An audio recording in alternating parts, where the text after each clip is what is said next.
প্ৰধানমন্ত্ৰী আৱাস যোজনা চৰকাৰী বিপিএল ঘৰ আৰু এটা নিউ আপডেট লৈ আহিছোঁ। সেইটো আপডেট হ'ল যিসকলে এতিয়ালৈকে চৰকাৰী ঘৰটো লাভ কৰা নাই, এটা কিন্তু চৰকাৰী ঘৰৰ নতুন লিষ্ট আহি গৈছে। যিসকলে এতিয়ালৈকে চৰকাৰী ঘৰ লাভ কৰা নাই, সেইসকলে আজিয়ে চৰকাৰী ঘৰৰ নতুন লিষ্টটো চেক কৰক যে আপোনালোকৰ লিষ্টত নামটো আহিছে নে অহা নাই। যদি আপোনালোকৰ লিষ্টত নাম আহিছে তেনেহ'লে কিন্তু আপোনাৰ একাউণ্টত ঘৰৰ পইচা সোমাই গৈছে, আৰু যদি আপোনালোকৰ লিষ্টত নাম অহা নাই তেনেহ'লে কিন্তু আপোনালোকে এতিয়া চৰকাৰী ঘৰৰ কাৰণে নতুনকৈ আবেদন কৰিব লাগিব। কেনেকৈ আপোনালোকে চৰকাৰী ঘৰৰ কাৰণে নতুনকৈ আবেদন কৰিব সেইটো প্ৰচেছ দেখুৱাই দি আছোঁ। এতিয়া আপোনালোকে চৰকাৰী ঘৰৰ নতুন লিষ্টটো কেনেকৈ চেক কৰিব যে আপোনালোকৰ নাম ঘৰৰ লিষ্টত আহিছে নে অহা নাই। এইবাৰ আপোনালোকে জানিবলৈ হ'লে ভিডিঅ'টো সম্পূৰ্ণকৈ চাই ল'ব, স্কিপ নকৰাকৈ। আৰু যদি আপোনালোকে মোৰ চেনেলত নিউ হয়, মোৰ চেনেলটো ছাবস্ক্ৰাইব কৰি ৰাখি দিব।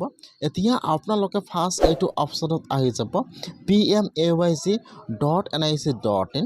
মই কিন্তু আপোনাৰ সুবিধাৰ কাৰণে অপশ্যনৰ লিংকটো মোৰ ডিছক্ৰিপশ্যনত দি দিছোঁ। আপোনালোকে ডাইৰেক্ট ক্লিক কৰি ফাৰ্ষ্ট এইটো অপশ্যনত আহি যাব। হোৱাৰ পিছত আপোনালোকে ফাৰ্ষ্ট জেগাত আপোনাৰ ব্ৰাউজাৰটো ডেস্কটপ ছাইড কৰি ল'ব।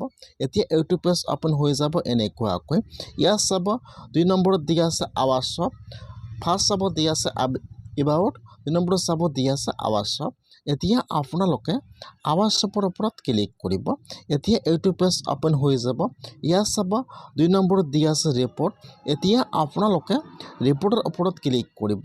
যেতিয়া আপোনালোকে ৰিপৰ্টৰ ওপৰত ক্লিক কৰিব, এতিয়া ইয়াত আৰু এটা নিউ পেজ অপেন হৈ যাব এনেকুৱাকৈ।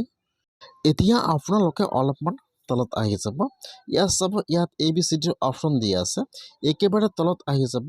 ইয়াত চাব, ইয়াত যিটো S নম্বৰ অপশ্যন দিয়া আছে, বেনিফিচিয়াৰী ডিটেইলছ ফৰ ভেৰিফিকেশ্যন, এছৰ ইয়াত যিটো 1 নম্বৰ অপশ্যন দিয়া আছে, আপোনালোকে একেবাৰে তলত আহি যাব। ইয়াত চাব, ইয়াত যিটো এছৰ 1 নম্বৰ অপশ্যন দিয়া আছে, এছৰ 1 নম্বৰ অপশ্যনৰ ওপৰত ক্লিক কৰিব। এতিয়া ইয়াত আৰু এটা নিউ পেজ অপেন হৈ যাব এনেকুৱাকৈ। ইয়াত ফাৰ্ষ্ট চাব দিয়া আছে অল ষ্টেট। ফাৰ্ষ্ট আপোনালোকে ইয়াত আপোনাৰ ষ্টেট নামটো চিলেক্ট কৰি লৈ ল'ব, আসাম। তাৰপিছত ইয়াত আহি যাব আপোনাৰ ডিষ্ট্ৰিক্টৰ নাম। তাৰপিছত ইয়াত আপোনাৰ ডিষ্ট্ৰিক্টৰ নামটো চিলেক্ট কৰি লৈ ল'ব। তাৰপিছত ইয়াত আহি যাব আপোনাৰ ব্লকৰ নাম। ইয়াত যিটো আপোনাৰ ব্লকৰ নাম হয়, ইয়াত আহি যাব। আপোনালোকে ইয়াত চাই লৈ ইয়াত আপোনাৰ ব্লকৰ নামটো চিলেক্ট কৰি লৈ ল'ব।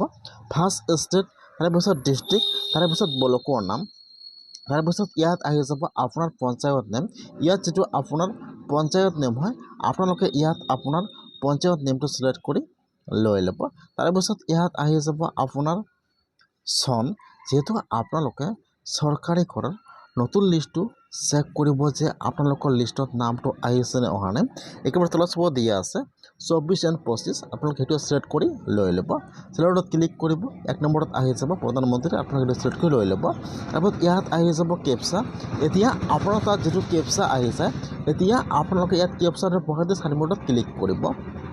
যেতিয়া আপোনালোকে 4 নম্বৰত ক্লিক কৰিব, এতিয়া কিন্তু আপোনাৰ ওচৰত চৰকাৰী ঘৰৰ 24-25ৰ নতুন লিষ্টটো ইয়াত অপেন হৈ যাব এনেকুৱাকৈ। ফাৰ্ষ্ট চাব, ফাৰ্ষ্ট ইয়াত আপোনাৰ নাম দিয়া আছে। তাৰপিছত ইয়াত আপোনাৰ গাৰ্জিয়ান নাম দিয়া আছে, ফাদাৰ্ছ বা হাজবেণ্ড নাম দিয়া আছে। তাৰপিছত ইয়াত আপোনাৰ ঘৰৰ ষ্টেচন নম্বৰ দিয়া আছে। তাৰপিছত ইয়াত চনটো দিয়া আছে 24 and 25। এইফালত আপোনাৰ জব কাৰ্ড নম্বৰ দিয়া আছে। এইটো কিন্তু চৰকাৰী ঘৰৰ 24-25ৰ নতুন লিষ্ট হয়। যিসকল মানুহৰ এইটো লিষ্টত নাম আহিছে, সকলোৰে একাউণ্টত কিন্তু চৰকাৰী ঘৰৰ পইচা সোমাই গৈছে। যদি আপোনালোকৰ এইটো লিষ্টত নাম আহিছে তেনেহ'লে কিন্তু আপোনাৰ একাউণ্টত ঘৰৰ পইচা সোমাই গৈছে। আপোনাৰ একাউণ্টটো চেক কৰি চাই ল'ব। আৰু যদি আপোনালোকৰ চৰকাৰী ঘৰৰ 24-25ৰ নতুন লিষ্টত নাম অহা নাই তেনেহ'লে কিন্তু আপোনালোকে এতিয়া চৰকাৰী ঘৰৰ কাৰণে নতুনকৈ আবেদন কৰিব লাগিব। কেনেকৈ আপোনালোকে চৰকাৰী ঘৰৰ কাৰণে নতুনকৈ আবেদন কৰিব, মই কিন্তু সেইটো ভিডিঅ' অলৰেডি বনাইছোঁ। মই আপোনাৰ সুবিধাৰ কাৰণে ভিডিঅ' লিংকটো মোৰ ডিছক্ৰিপশ্যনত দি দিছোঁ। আপোনালোকে সেইটো ভিডিঅ' চাই চৰকাৰী ঘৰৰ কাৰণে আবেদন কৰি লৈ ল'ব। আপোনালোকে ফাৰ্ষ্ট লিষ্টটো এনেকুৱাকৈ চেক